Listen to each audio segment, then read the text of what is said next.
传福音。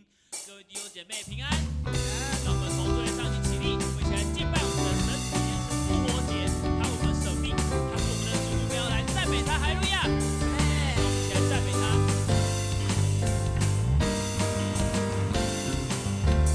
耶稣成为我生命，他已从死里复活，他是主，我神的神的主，死亡权势已被打败，战得胜，生命恢复，他是主，我神的神的主。耶稣对我们真好，耶稣对我真好，耶稣对你真好，耶稣他对我对你真好，耶稣对我真好，耶稣对你真好，耶稣他对我对你真好。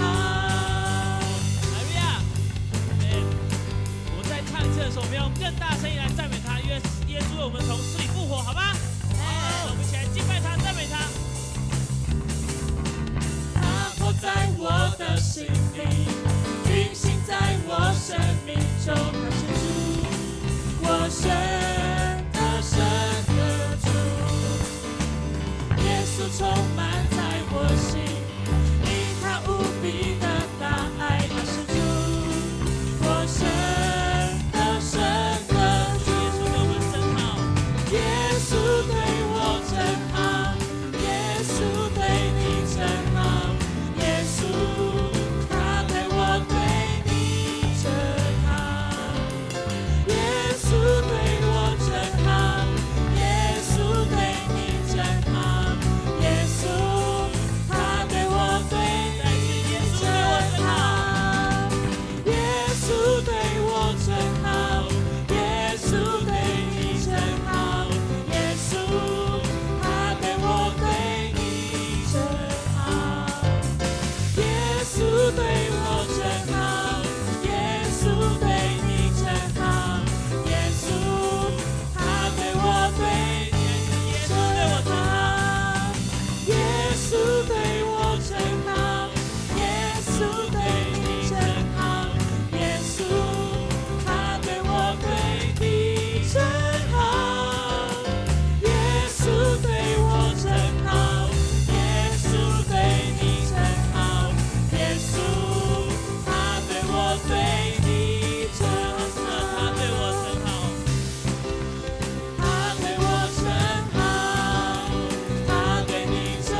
要在每一个日夜中领受他的丰盛慈爱。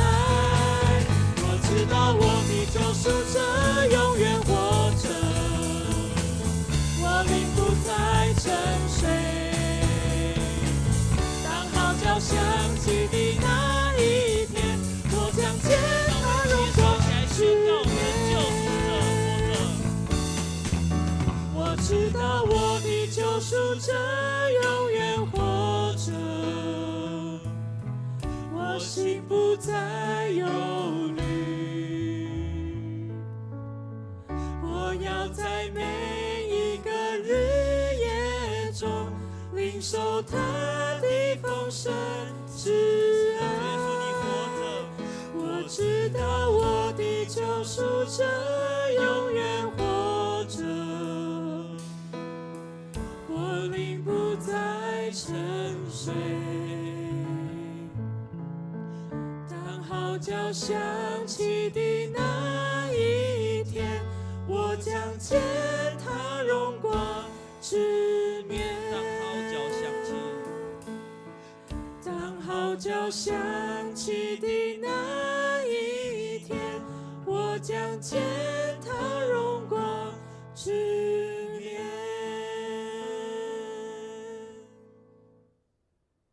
亲爱的神主耶稣，我们满心的感谢你，感谢你为我们钉死在十字架上，因为你受的刑罚，我们的平安；因为你受的鞭伤，我们的医治；因为你为我们舍命在十字架上，主耶稣洗净我们，宝血洗净我们，让我们可以来到主的面前来敬拜他。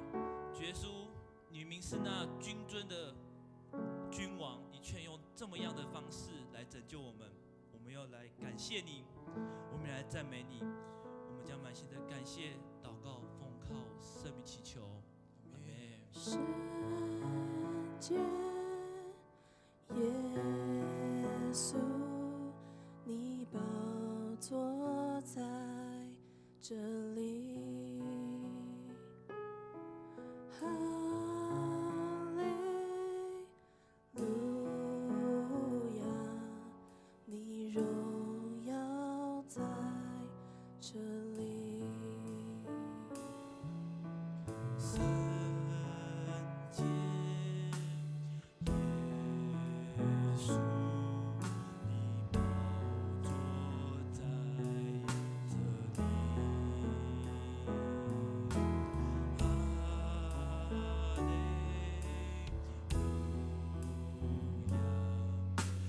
路亚，你荣耀在这里。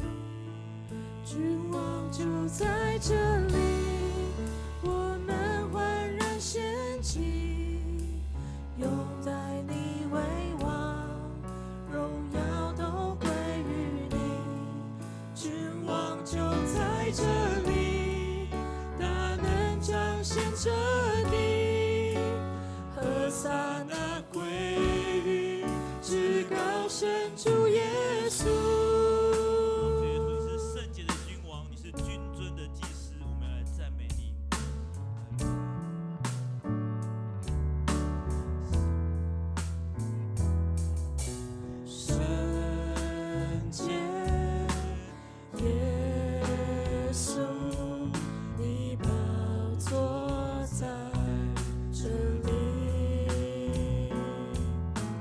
哈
举你的名，更多更多来呼喊你的名，更多更多来承认你是主，直到那日我再见你的面，更多更多来高举你的名，更多更多来呼喊你的名，更多更多来承认你是主，直到那日我再见你的面，更多更多来高举你的名，更多更多来呼喊你的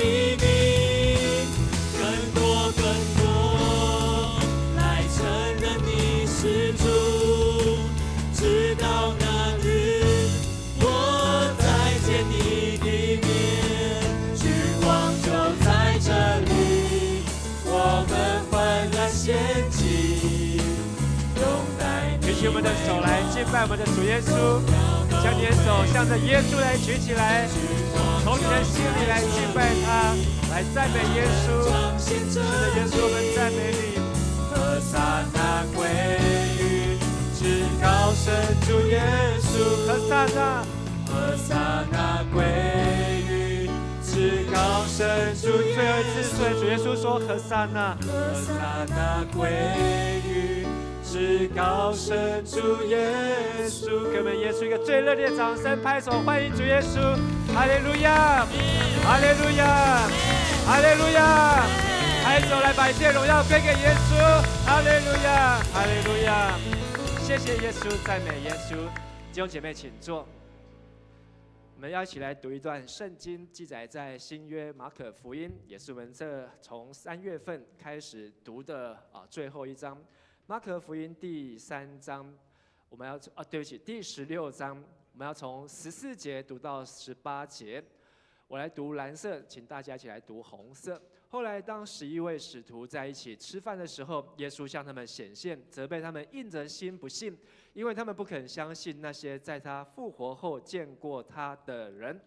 耶稣又对他们说：“你们要到世界各地去，向天下人传扬福音。相信并接受洗礼的人必定得救，不信的人必定被定罪。必有神迹随着信我的人，他们能奉我的名赶鬼，说新的方言。”18节，我们一起来读。又能用手拿蛇，万一喝了什么毒物，也不会受害。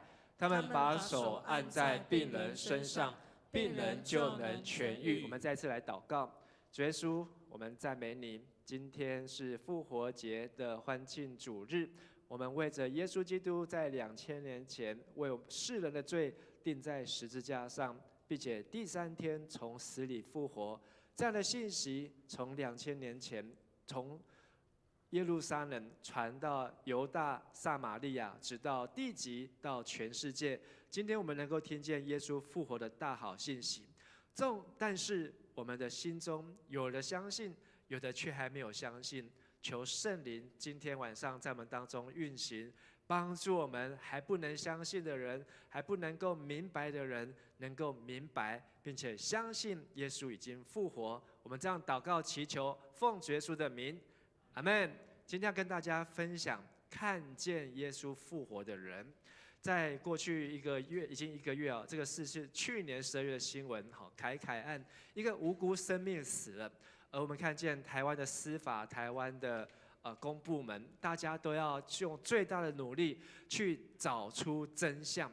到底这个无辜的孩子，他怎么会死在这个残忍的保姆的手中呢？而当无辜的耶稣他死了，我们也要去找出真相。怎么去找呢？找出真相呢？在过去这2个礼拜当中，台北也爆发这个交通的这个警察局的入口监视器的这个台志光的这个网络案件。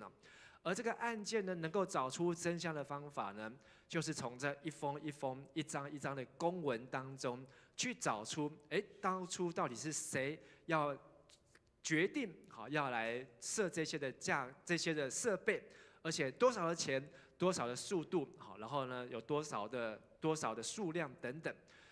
但是呢，在这个一来一往的公文当中，这就是最后最有力的证明和证据。所以耶稣复活有没有证据呢？好，跟你旁边的弟兄姐妹说，耶稣复活也有证据。如果没有证据，好，那就是谁说话大声就谁算了，好，谁就听谁的。但是我们怎么知道耶稣复活的证据在哪里呢？这里有一段耶稣复活的公文。这个公文呢，记载在4卷的福音书，分别是马太福音28章、马可福音16章、路加福音24章、约翰福音20章。除了约翰福音之外，其他都是记载在他们的最后一章。马太用了8节，马可用了8节，路加用了12节，约翰福音用了10节，来写出耶稣复活的公文啊。所以我们今天好要看的是马可福音啊。好，所以马可福音，好，我们一起来读16章的第1节到第4节，来，请。安息日一过，抹大拉的玛利亚、雅各的母亲玛利亚和撒罗米买了香料，要去抹耶稣的身体。星期天一清早，太阳刚出来，他们就往坟地去。在路上，他们心里盘算着，有谁能帮我们把墓门口的石头滚开呢？因为那是一块大石头。可是他们抬头一看，石头已经给滚开了。这里讲到3个人，你找得到哪3个人吗？抹大拉的玛利亚，第2个玛利亚叫做雅各的母亲玛利亚，第3个什么米？撒罗米。这里讲到了3个妇人，而这3个妇人，他们是第一个看到耶稣复活的人，就是在礼拜天的大清早，因为耶稣是在星期5的下午3点在十字架上断气，太阳下山的时候呢，下山以前就被埋在墓穴，安葬在墓穴当中，好，并且要在太阳下山以前，犹太人赶快回到家中，不能够在外面，好，否则会违反摩西的律法。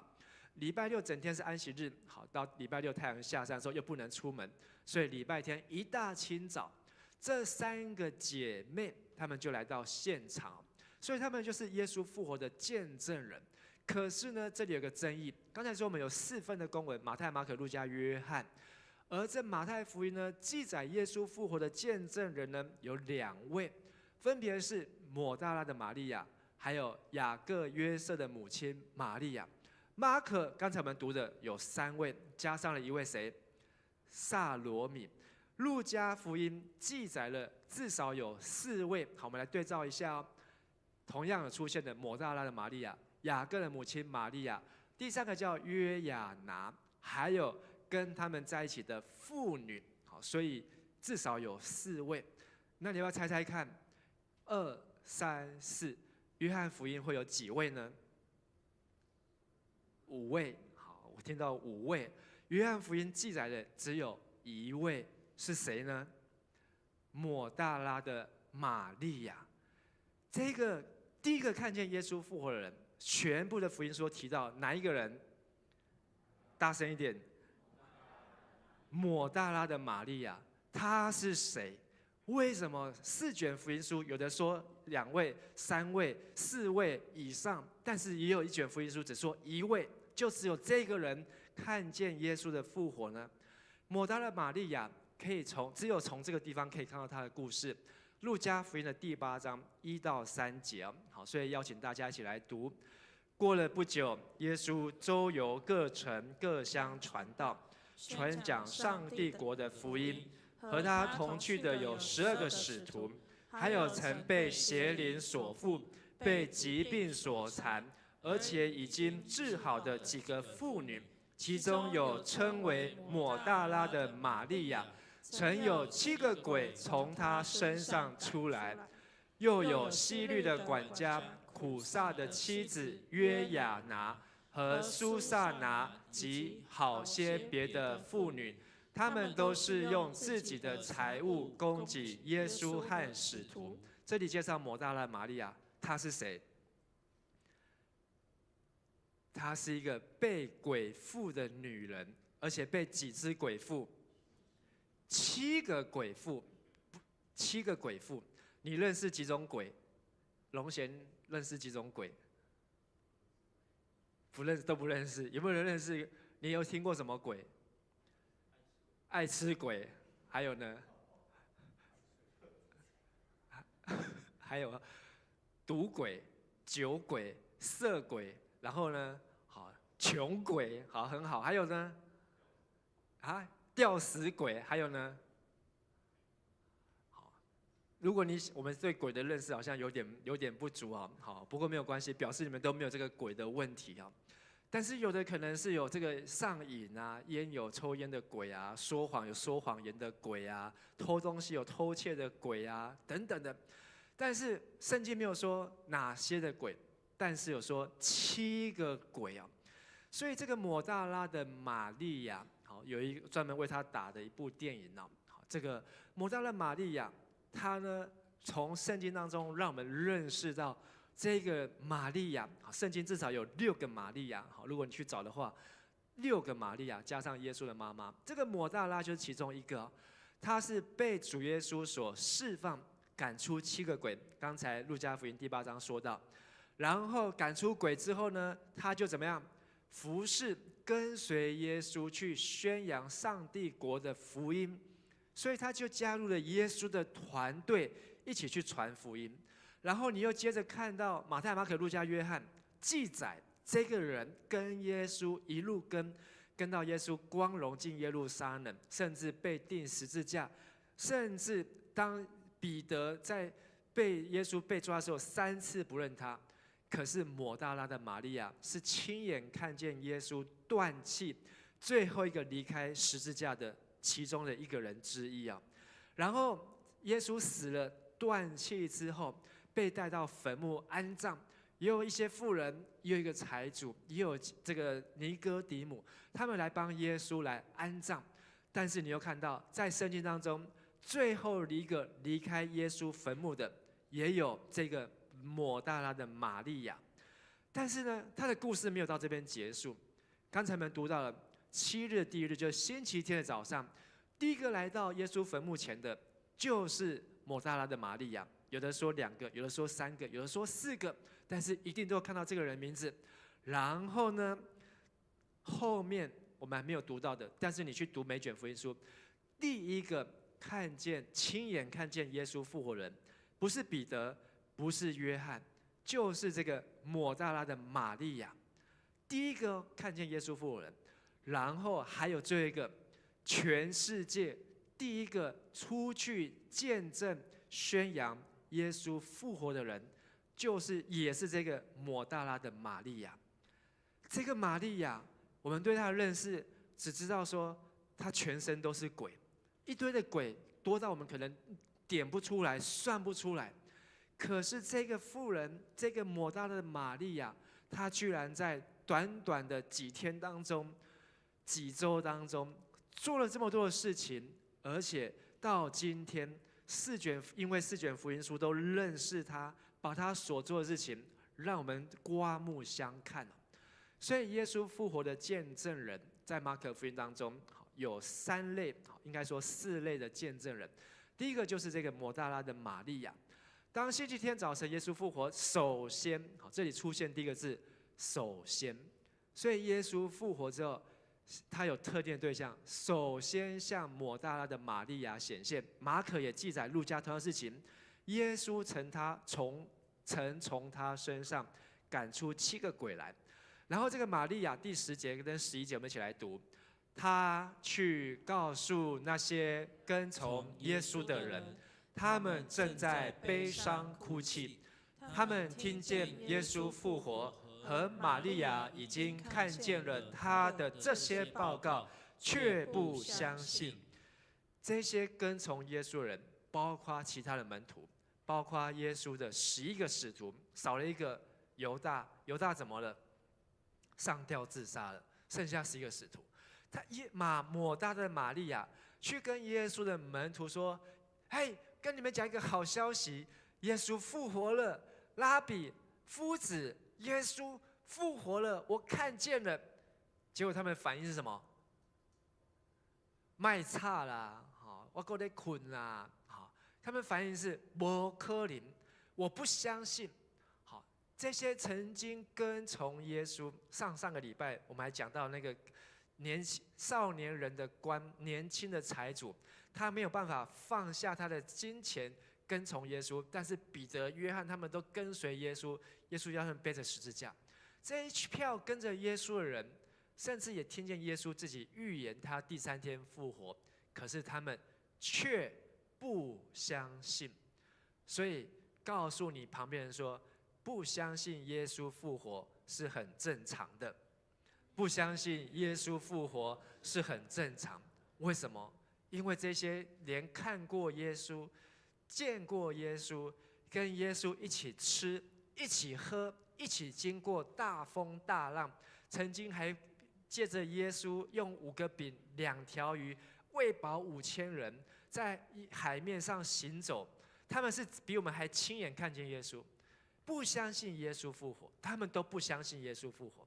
我们没有像他们一样跟耶稣生活，没有像那个马大和玛利亚，那是另外一个玛利亚，坐在耶稣的脚前听耶稣讲道，我们也没有。对我们来讲，要相信耶稣复活，比他们更难相信啊。第二种人，他们也看见耶稣的复活。12节，同样这一章12节、13节，我们一起来读。这事以后，耶稣以另一种形象，向2个正往乡下去的门徒显现。这2个人回来告诉其他的门徒，他们还是不信，还是不相信。这里有2个门徒，不是那11个使徒。这2个门徒，他们要去乡下，所以我们从其他福音书知道，他们要去的地方就是一个以马忤斯的路上，大概有20公里的距离。他们在路上，耶稣就向他们显现，所以马可福音说，耶稣用另一种形象，他们没有办法马上认出耶稣。一路谈一路讲，因为他们在讲这几天耶路撒冷发生的事情，然后耶稣也加入他们谈话，一直到天要黑了，他们进了村庄，到了房子里面，然后他们要剥饼的时候，耶稣拿起饼来剥饼要祝谢，他们才眼睛亮了，才认出，这不就是耶稣？他们立即冲回来耶路撒冷，告诉其他的门徒，那11个使徒告诉他们，我们也看见耶稣了。我们刚刚在以马忤斯的地方，我们在一路上一直跟他讲话，一起走，而且我们还跟他一起谢饭祷告，他还剥饼给我们吃。可是他们也没有相信，他们还是不相信。再跟你旁边的人说，不相信耶稣是很正常的事情，不相信耶稣是很正常的事情。已经有抹大拉的玛利亚来跟这11个使徒讲了，现在还有2个走了20公里冲回来耶路撒冷的门徒，也来跟这11个使徒讲了，耶稣复活了。不，我们不相信，不可能，不可能。第3组的人就是这11个使徒。最后，刚才有首先，然后这里有最后，所以你可以看到马可很清楚的3段。最后，耶稣向正在吃饭的11使徒，这11个使徒呢，忙着，我们不知道他们在忙什么，但是就被记了一笔，他们就在吃饭。上次有说过，马可福音的作者是马可，可是他是听他的师傅讲的。他的师傅是谁？他的师傅就是彼得。所以彼得他自己最清楚，当最后耶稣来找到他们的时候，他们正在吃饭。耶稣责怪他们，为什么呢？因为他们既缺少信心，又顽固。前面已经有抹大拉玛利亚，又有2个门徒，他们不相信，还是不相信，就是前面是没有信心，第2次就是顽固了。第1次没有相信，叫做缺少信心，我们说一次缺少信心。第2次人家来告诉你还不相信，叫做顽固，我们说顽固。第3次人家再来告诉你，再不信的话，叫做什么？叫做欠推哦，欠骂啦，欠骂。耶稣来责备他们，耶稣自己来了。如果曾经有人跟你传耶稣，不管他是谁，你可以说我不相信，因为很正常。但是这个叫做什么？缺少信心。但是又有不同的人来跟你传耶稣，然后你还是不相信，那这叫做什么？顽固，顽固咯。然后又有第三个不同的人，如果又来跟你传耶稣，那这个叫做什么？欠骂，责备。你可以去想一想，为什么会有3个人大老远跑来告诉我，叫我要信耶稣呢？所以你信耶稣是人家第一次来告诉你就信耶稣的，有没有这样的人？你是人家第一次来告诉你，然后就信耶稣的，有吗？第二次呢？有没有第二次来告诉你耶稣，然后你就相信的？也没有。第3次以上的有没有？好，有一些好，但是你们举手了，表示你们也信耶稣了。很多没有举手的人，可能你连谁是第一次都不晓得哦。好，你可能还搞不清楚，到底谁第一次来跟我讲耶稣的事情。但是呢，耶稣责备他们之后，又15节、16节、17节、18节，我们刚才读过了，我们再来读一次15节开始。他对他们说：“你们要到世界各地去，向全人类传福音。信而接受洗礼的，必然得救；不信的，要被定罪。信的人有行这些神迹的能力，他们会奉我的名赶鬼，说新的灵语，用手拿蛇，喝了有毒的东西也不受伤害，按手在病人身上，病就好了。”这些当耶稣来到他们面前的时候，我请问你，这11个使徒，他们相不相信？如果耶稣都来到你面前，然后耶稣说我在这里，你还相不相信耶稣复活？你是没有办法不相信，因为这就是真的，真的就在你面前，你没有办法不相信。你再不相信，那就是你的眼睛废掉了，好，你的头脑已经烧掉了。耶稣出现在11使徒面前，所以这11个使徒，即便他们从缺少信心到顽固，可是当耶稣来到他们面前的时候，他们不得不相信，耶稣马上给他们一个任务，就是要到世界各地去，向全人类传福音。我们说一次，到世界各地去，向全人类传福音。耶稣大老远亲自跑来他们面前，不是跟他说啊，我复活了，今天是复活节，等一下要唱歌的时候唱大声一点，等一下复活节的时候开心一点，复活节完之后我就要上天了，然后你们就继续过你们的生活。没有，耶稣在复活节的那一天，如果你看约翰福音，这是在1天当中发生的。到了晚上的时候，耶稣才来到11个使徒，所以算第2天了。24应该是1天当中，耶稣又来找了这些的门徒，然后告诉他们要比他们先往加利利去啊。可是耶稣给他们的信息是要向全人类来传福音，所以传福音的人就是你要去告诉人家耶稣复活，相信的受洗的就得救，不相信的要被定罪。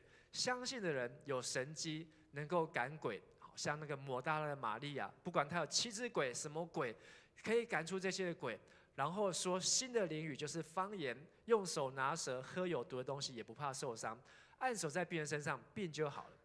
而这一些原来不相信，而且是顽固的使徒，后来不得不相信之后，他们怎么做呢？19节、20节，我们一起来读。主耶稣向他们说了这些话后，被接到天上去，坐在上帝的右边。门徒出去，到处传福音，主与他们同工，借着所行的神迹，证明他们所传的道是真实的。这些门徒不得不相信，因为他们亲眼看见，他们都有责任成为见证人。20节，他们就出去，到处传福音。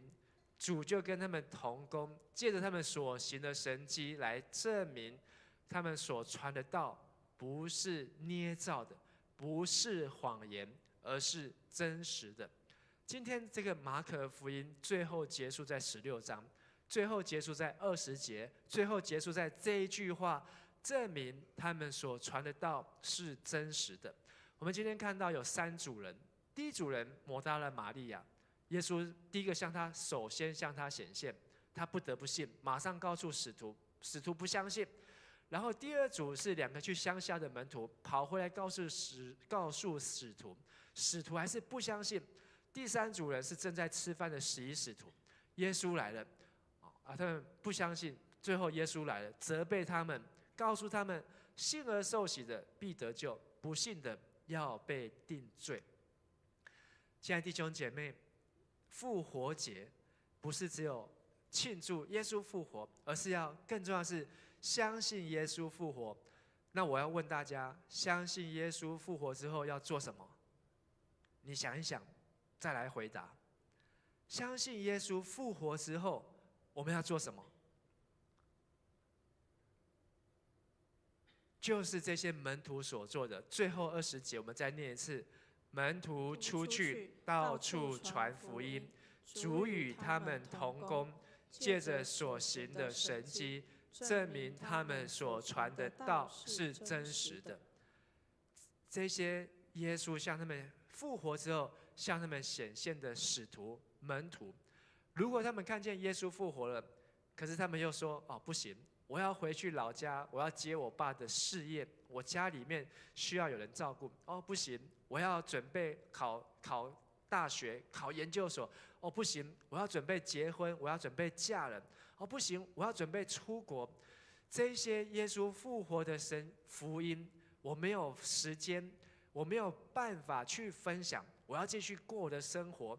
就像是第10章这个少年人的官，他想到他有很多的财产，他必须要去管理那些财产，他就没有办法跟随耶稣。耶稣复活的这些见证人，他们都领受了同样的使命。从第一个宣教师复活，看见耶稣复活的抹大拉玛利亚，到这11个使徒，他们都是出去传福音，到处传福音。所以我把它改成台语，我们来念看看。好，台语念得出来吗？门徒出去各所在传福音，主甲因同工，用因所行的新约，证实因所传的道理。再来讲一解。门徒出去各所在传福音，主甲因同工，用因所行的新约，证实因所传的道理。好，大家念了袂歹，好，念得很好。传福音就是出去分享耶稣复活的好消息。所以传福音之前，你就要先做什么？你想要去跟人家传福音之前，按照这一节话，最后这一节，最后一章最后一节，第一个传福音前要先出去。好，跟你旁边说，传福音前要先出去。不出去，我们就没有得传了。好，但今天我们不出门，好，但是我们可以透过网路出去。我们可以透过 Internet， 好，透过很多的这个社交软体，我们可以跟不同的国家的人分享和见证。所以你要一个 idea， 传福音不是只有传给我们这里面的人，只有在我们这一群的人，而是在我们这一群外面的人。所以传福音，你要先想到外面的人，而传福音就是主甲因同工，就是与主同工。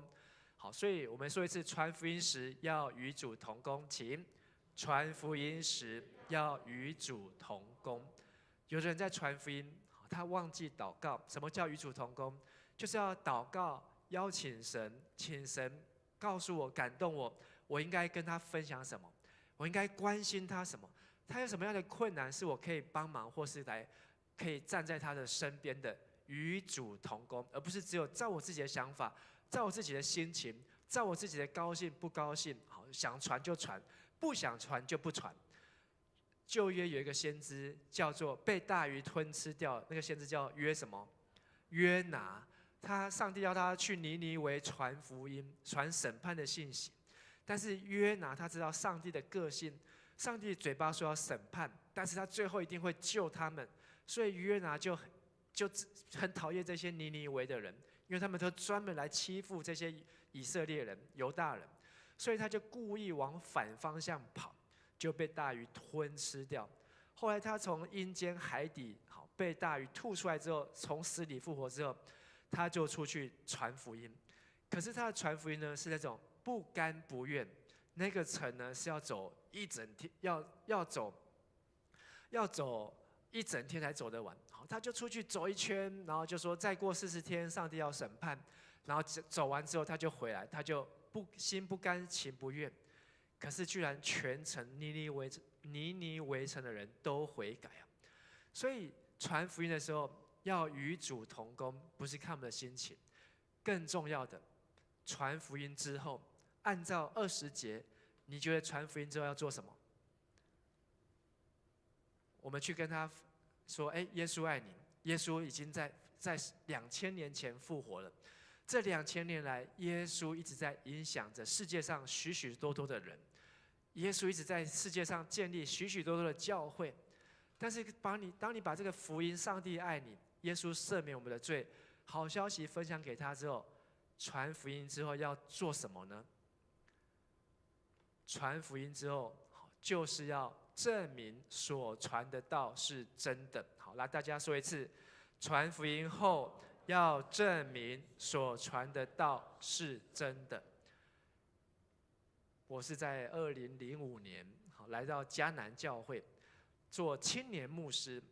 来到做青年牧师之后，牧师的使命就是要传福音给年轻人，所以带着那时候迦南教会的学青团契，然后就从青年礼拜开始，然后呢，我们也进入到校园里面，去校园里面传福音。去传福音的这个过程当中，传福音前，你一定要离开教会。如果那一群的学青团契，他们继续在6楼，他们以前都喜欢在6楼聚会，他们都继续在6楼聚会，都不出去。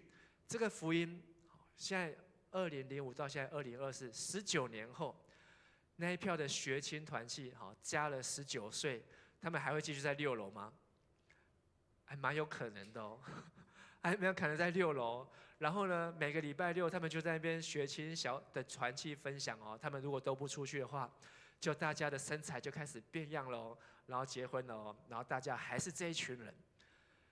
要先出去，出去之后要与主同工。好，我们要去哪里？我们要去校园，我们要去社区，我们要去得着不一样的年轻人。然后更重要的，传福音之后，即便没有在迦南教会，即便我们没有在6楼，但是你要证明所传的道是真的。如果博智牧师19年前在这边传福音，传完福音之后，我就不信耶稣了。传福音给这些年轻人之后，做青年牧师去校园传福音，耶稣爱你，上帝爱你。然后呢，我也不信耶稣，我自己也不聚会了，然后我也不祷告了，也不灵修了，也不读经了，也不干牧师了，甚至我可能还去作奸犯科，可能还去干坏事，可能还去拜其他的偶像神明。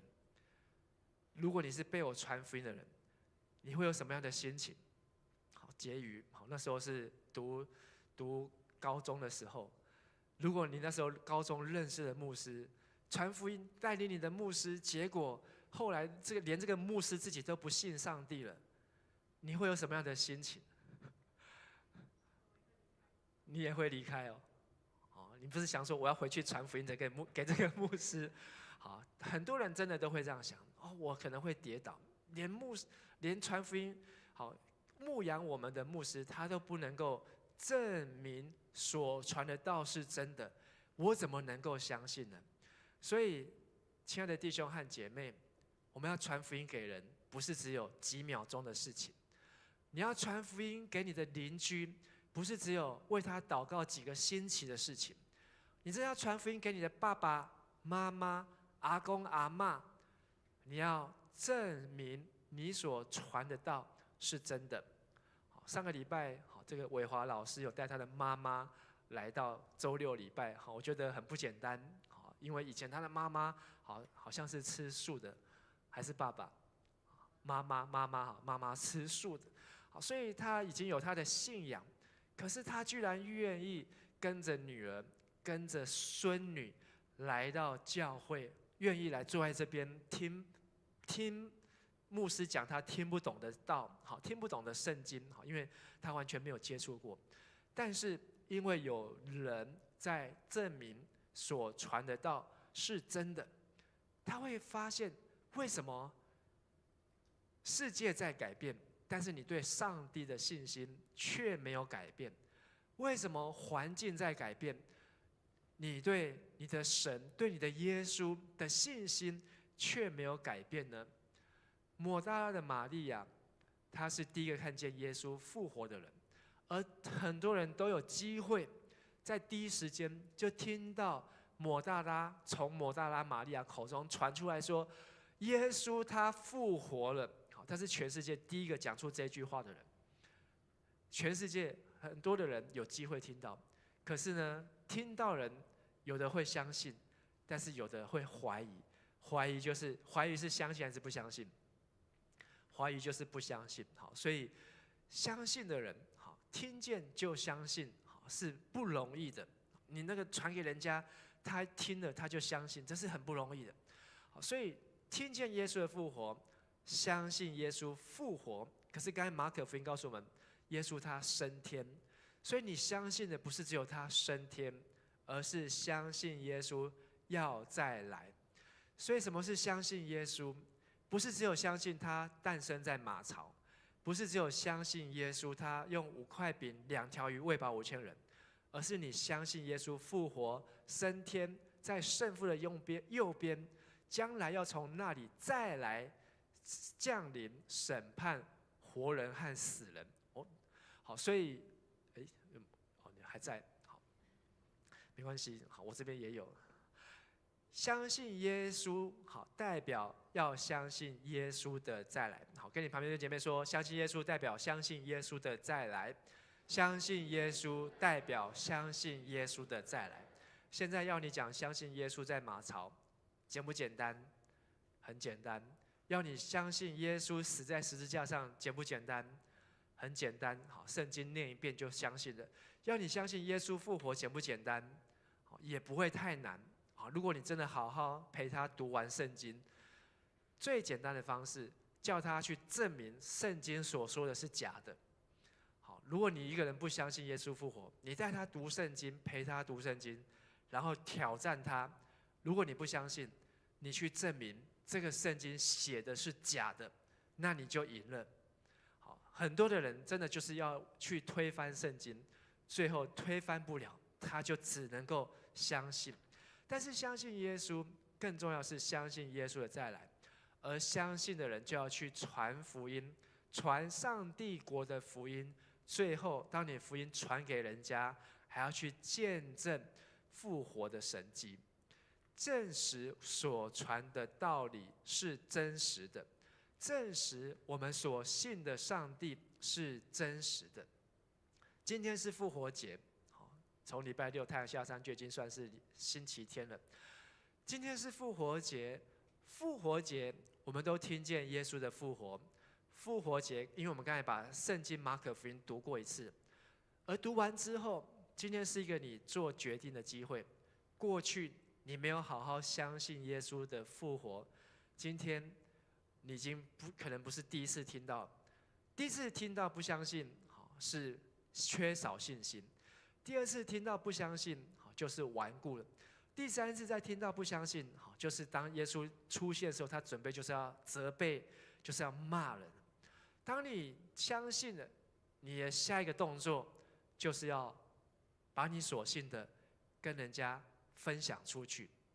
你要把这样所相信的分享出去，而分享出去还容易，更困难的是当你分享出去之后，你要见证证实你所传的是真实的。所以庆祝复活节，我要邀请大家思考，我们要怎么样见证复活的耶稣复活的大能呢？复活的耶稣怎么样在你的身上、我的身上显出来？其实很容易一件事情，就是不要离开上帝，不要离弃神。在圣经当中有很多的王，这些王包括大卫，包括所罗门，他们一开始都相信神，可是最后有的继续相信到离开这个世界，但很多的王都半途而废。小时候相信，长大之后就开始怀疑，老了之后可能就跟着去拜偶像，而就被撇弃。所以相信到底，忍耐到底，必定得救。所以我们要等一下有机会分小组的时候，我们要分享我们这一群相信的人，我们可以怎么走出去。我们这一群相信的人，我们在这边聚集，但是在我们这群人的外面，还有这么多不相信、没听过的人，我们怎么跟他们分享？然后我们祷告，求上帝与我们同工，与我们每一个人同工，与我们每一个人一同生活，因为我们要走的是一条漫长的路。可能你的这个信仰要坚持，刚才牧师说19年，可能不是只有19年、29年、39年，越年轻的人可能是49年、59年以上。你有没有预备好？你所相信这位复活的耶稣，他要带领你走59年的路，更久的路呢？我们要线上祷告，求上帝帮助我们。最后这3句话，我来念，请大家一起跟我来念。我知耶稣已复活，相信他必要再来，相信他必要再来。我愿分享主福音，我愿分享主福音，完成最后大使命，完成最后大使命。我要勇敢走出去，我要勇敢走出去，见证我所传的道。见证的道。今天是复活节，我们都是耶稣基督复活的见证人。这份见证从抹大拉玛利亚的口中一路传，一路传，一路传，传到你，传到我。我们只有听到耶稣复活，你只能够做出选择，相信，或是还不能够相信。还不能够相信，并不是罪，还不能够相信，我们有责任去帮助他。但是我有那个顽固的、不相信的，不相信的就要被定罪。所以求主帮助我们，不要成为那不相信。我们可以还不能够相信，但是求圣灵帮助我们。我邀请大家，我们一起从座位上站立起来，我们要一起来祷告。也请敬拜团来到台上。首先，我要邀请你为自己来祷告。抹大拉玛利亚身上有7只的鬼，请问，在你的生命当中遇到什么样的鬼？不管什么样的鬼，拜偶像、关公、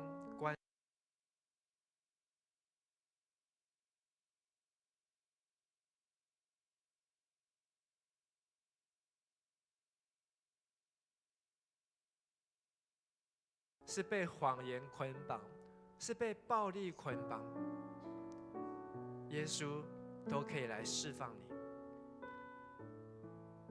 为你自己来祷告，说：主耶稣，帮助我，求你拯救我，救我脱离一切黑暗的权势，脱离一切恶者的辖制，帮助我，洁净我，让我的生命不要被捆绑，让我身上的锁链断开，我身上的锁链松开，我身上的枷锁，让我的生命能够得自由。亲爱的弟兄和姐妹，被鬼附就是一种捆绑，被鬼附也是一种不自由。你不能够活出真正的你，你不能够活出上帝在你生命当中的命定。所以牧师要邀请你为自己来祷告，牧师也为自己来祷告。不是因为当了牧师就不会有鬼，不是因为当了牧师就不会遇到试探或软弱或是捆绑。我们每一个人都来跟耶稣来祷告，主耶稣，请你帮助我们，我们一起向耶稣来祷告。亲爱的主耶稣，我们要为自己来祷告。在复活节的今天，我们听见知道耶稣你复活了，你曾经从抹大拉的玛利亚身上一口气赶出了7只鬼。主耶稣，我们要奉耶稣的名，将我们身上的鬼来赶出去。不论是什么样的辖制，不论是什么样的捆绑，不论是什么样的拘禁，奉耶稣基督的名，从我们的身上来断开那一切的枷锁，断开那一切的捆绑，断开那一切恶者的权势，这一切的黑暗的权势、阴间的权势、死亡的权势，不论是从偶像，不论是从这世界上，不论是从这情欲，是从败坏来的，奉耶稣的名，断开这一切的罪恶的枷锁，断开这一切的锁链，从每一个孩子，从每一个弟兄姐妹的生命当中来挪去，让他的心里面没有惧怕，让他的心里面没有黑暗。奉耶稣的名宣告，若有人在基督里，他就是新造的人，旧事已过，都要成为新的人。亲爱的弟兄姐妹，当牧师要邀请你一起来开口祷告，当我祷告一句的时候，请你跟着我这样一起来祷告。亲爱的主耶稣，亲爱的主耶稣，我打开我的心，我打开我的心，欢迎复活的耶稣欢迎复活的耶稣进入到我的生命当中。进入到我的生命当中。亲爱的圣灵保惠师，亲爱的圣灵保惠师，我欢迎你来，我欢迎你来，充满我的心，充满我的心，浇灌在我的生命当中，浇灌在我的生命当中，帮助我结出圣灵的果子，帮助我结出圣灵的果子，松开我身上的锁链，松开我身上的锁链，断开我身上的捆绑，断开我身上的捆绑，救我脱离一切的罪恶，救我脱离一切的罪恶，赶出我身上所有的鬼，赶出我身上所有的鬼，阴间的权势，阴间的权势，疾病的权势，疾病的权势，死亡的权势。死亡的权势。我要奉主耶稣基督的名宣告，我要奉主耶稣基督的名宣告，奉复活的耶稣的名宣告，奉复活的耶稣的名宣告。我要得自由，我要得自由，我要得释放。我要得释放。今天晚上，今天晚上，在耶稣基督里面，在耶稣基督里面，我要成为新造的人，我要成为新造的人，旧事已过，旧事已过，都要成为新的。都要成为新的。我要见证复活的主耶稣，我要见证复活的主耶稣，我要宣扬复活的主耶稣，我要宣扬复活的主耶稣，我要忠心跟随复活的主耶稣，我要忠心跟随复活的主耶稣，直到耶稣基督再来。直到耶稣基督再来。阿门。圣洁耶稣，你宝座在这里。哈利路亚，你荣耀在这里。圣洁耶稣。圣洁耶稣，你宝座在这里。让我们举起手来宣告：哈利路亚，哈利路亚，你荣耀在这里。君王就在这里，君王就在献祭，拥戴你为王，荣耀都归于你，君王就在这里，大能彰显着你，何撒那归于至高神主耶稣，君王就在这里，主耶稣，你是我们的王，你是万王之王，你是万主之主，你是昔在、今在、永在、全能的父上帝。主耶稣，我们敬拜你，哈利路亚！我就在这里，大能彰显着你，何撒那归于至高神主耶稣。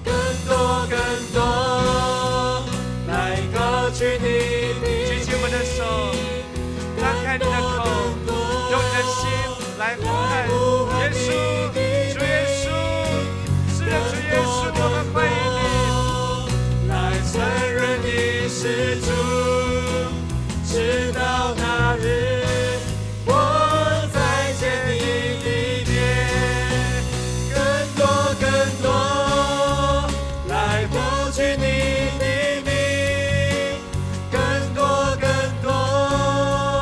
来呼喊你。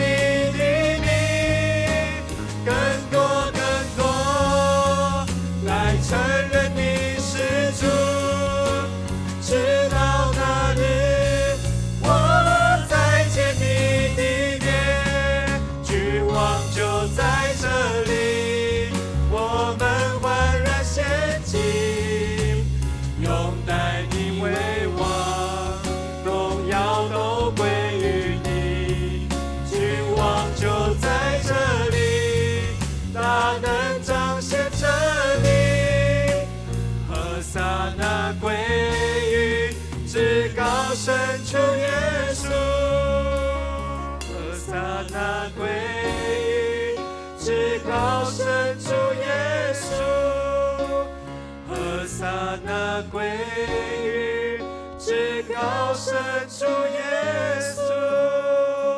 我们用掌声把一切荣耀来归给耶稣，哈利路亚！耶稣，我们赞美你，哈利路亚！耶稣，我们赞美你，哈利路亚！亲爱的主耶稣，你已经从死里复活，我们都看见圣经所写的话，这一段话是没有任何的人能够去涂抹，它是一份永远有效、永远真实的见证。当我们看见、听见，我们不仅要相信，我们还要去宣扬。在我们外面还有很多的人没有看到这一段耶稣复活的经文，就在我们的家中，可能是我们隔壁的房间，还有人没有机会去读、去听、去了解抹大拉玛利亚她所看见的复活的耶稣。亲爱的圣灵，帮助我们每位弟兄姐妹，让我们不仅是相信耶稣的复活，也相信耶稣他必定要从天再回来，审判活人死人。让我们预备出去宣扬福音的好消息，相信的必要得着生命，不相信的为他祷告，求主怜悯赦免，帮助他的不信能够从怀疑到相信。让我们对于耶稣的复活是从心、从灵、从我们的生命当中完完全全的遇见复活的主耶稣，也帮助我们在座的每位弟兄和姐妹要走这条与耶稣一同复活的道路，不是只有3个月，也不是只有3年，更不是只有30年或300年。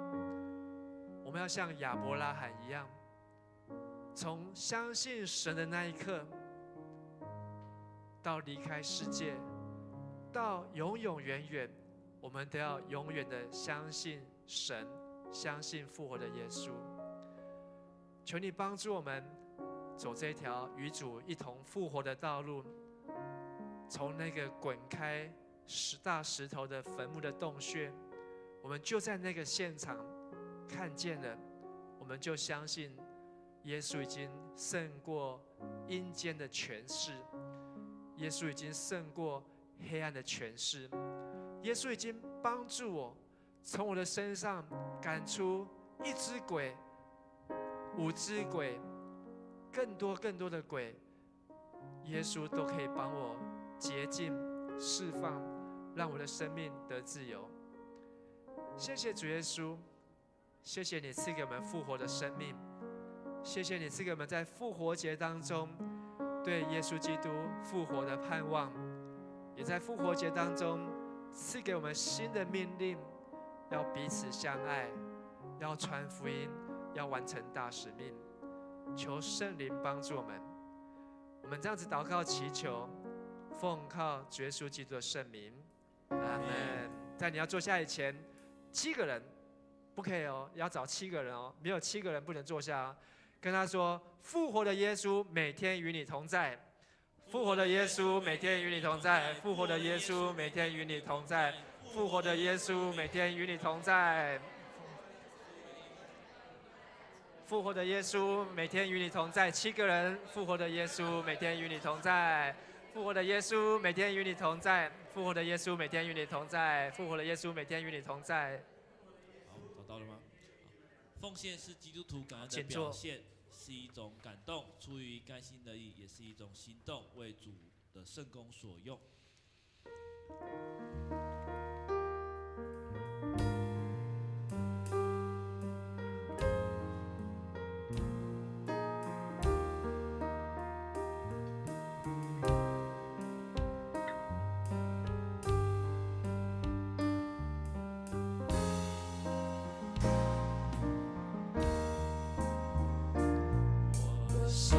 切切渴慕你主，我要紧紧跟随你，你恩典与慈爱永无止息，你心事直到永远。我望我的声音，你奇妙生命。向我的赞美，耶稣，主耶稣，就有我一生。耶稣，主耶稣，就有我一生。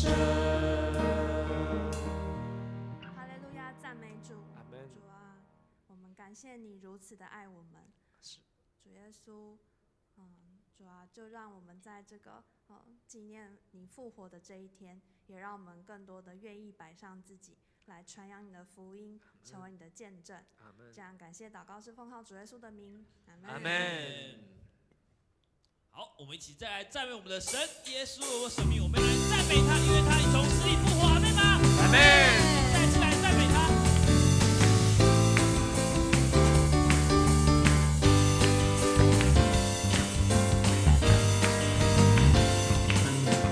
耶稣成为我生命，他已从死里复活，他是主，我神的主，藏全是已被得胜，生命恢复。他是主，我神的神的主。耶稣对我真好，耶稣对你真好，耶稣他对我对你真好，耶稣对我真好，耶稣对你真好，耶稣他对我对你真好。阿门。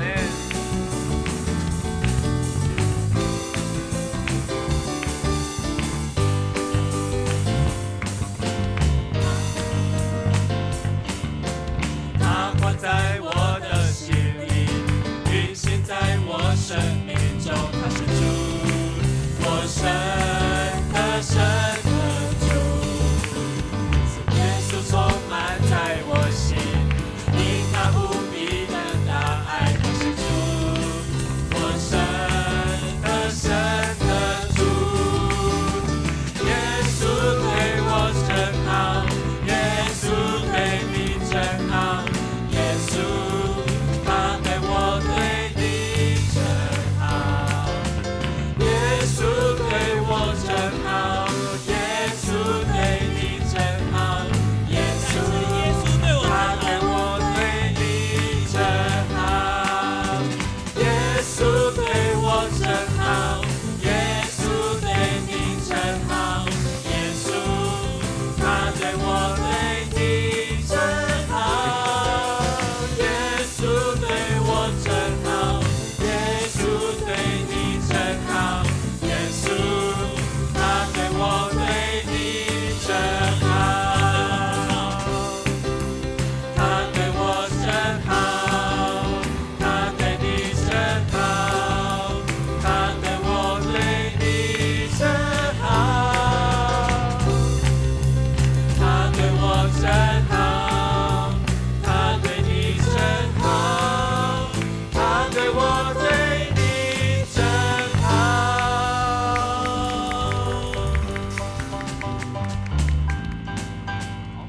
先跟你左边的人说，耶稣对我真好。耶稣对我真好，然后右边的人，耶稣对你真好。耶稣对你真好。哎，不是对墙壁哦。啊，耶稣对我们好不好？好，你觉得耶稣对你很好的，请举手。好，举手的人都要去传福音，阿门。阿门。好，来，手要举着。耶稣对你很好的人，手举起来。太好了，手举起来的人，你们就是耶稣复活的见证人。复活节要为复活的耶稣做见证，不要躲起来吃饭，不要躲在家里面，不要看见耶稣还不相信，而是你要把这个耶稣对我的好，跟你左右身边家里的人分享。耶稣爱我，耶稣也爱你。我曾经有7个鬼住在我的生命当中，但是耶稣洁净了我，医治了我。耶稣也可以洁净你，医治你。我们一起来祷告。耶稣，我们赞美你，复活的主耶稣，你已经为我们钉在十字架上，亲自为我们背负那罪的重担，被鞭打，受鞭伤，被钉死在十字架上，流血舍我们的罪。耶稣，谢谢你这样的爱我们，甚至医治我们，释放我们，把我们生命当中的黑暗、污秽、伤心、难过，通通都驱赶出去。我们今天举起手来宣告耶稣对我有多好，我们也要把这份福音好消息跟身边的人分享。愿主耶稣基督的恩惠、天父上帝的慈爱、圣灵的帮助、圣灵的感动，常常与你们众人同在，使你们成为复活耶稣的见证人，从今时直到永永远远。阿们。耶稣对我真好，耶稣对你真好，耶稣他对我对你真好，耶稣对我真好，耶稣对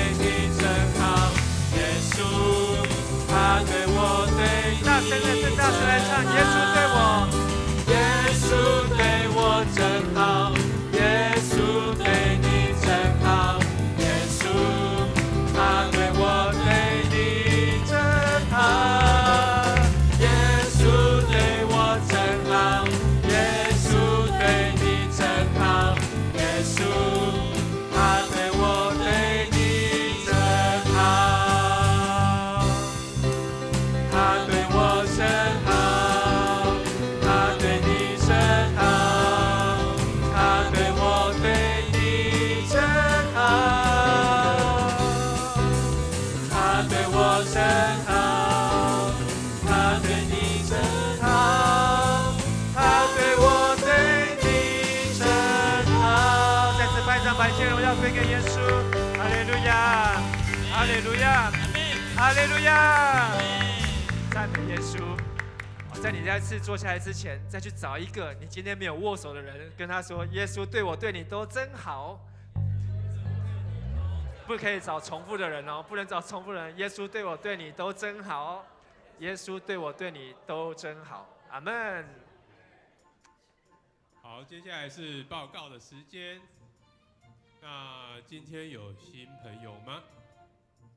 没有，好，那没关系。那跟你左右两边的人说，在基督里一切都是新的。在基督里一切都是新的。好，那首先就是感谢神，让我们在上周的临时合会通过，就是我们的第6任主任牧师陈博士牧师的拣选。也谢谢陈牧师来到这个礼拜当中。好，我来郑重介绍一下主任牧师的主任，这个牧师娘啊。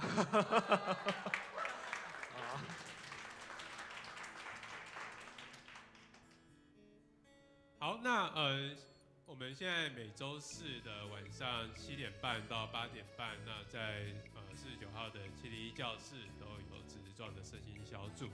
那欢迎就是礼拜四有时间特别是当周礼拜六没有办法来的，那都欢迎利用这个时间可以一起参与在小组当中。好，那我们的青年牧区的退休会，还有一个，对这个呢以报名的同工，就是我们已经开放可以开始缴交我们的代收代办费，每个人是1500块。那费用的部分，请交给那个宜芳跟慧璇，宜芳跟慧璇挥手。好，慧璇在后面。好，那就是请注意，就是我们这一次的费用会有收据，所以请确保你缴交费用之后也要拿到收据。好，那我们来看一下那个乒乓受周的影片。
刚刚那个这第2次就成功了吗？没有，是，我就知道。好，下一集预告，所以是再要到下礼拜是吗？好 ，OK。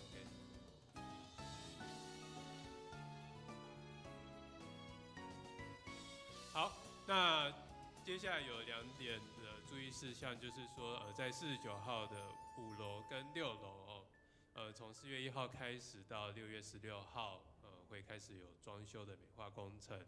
那施工期间就是5楼跟6楼的场地是暂停使用的。那经过的时候也请大家留意。那第2点报告就是在5月5号要举行第3次的圣礼典。那要受洗的人呢，请在4月21号前向主任干事或行政干事报名。好，那接下来就是我们的小组时间啦。那今天是比较特别的是联合小组，所以我们等一下会在新堂的吧台集合。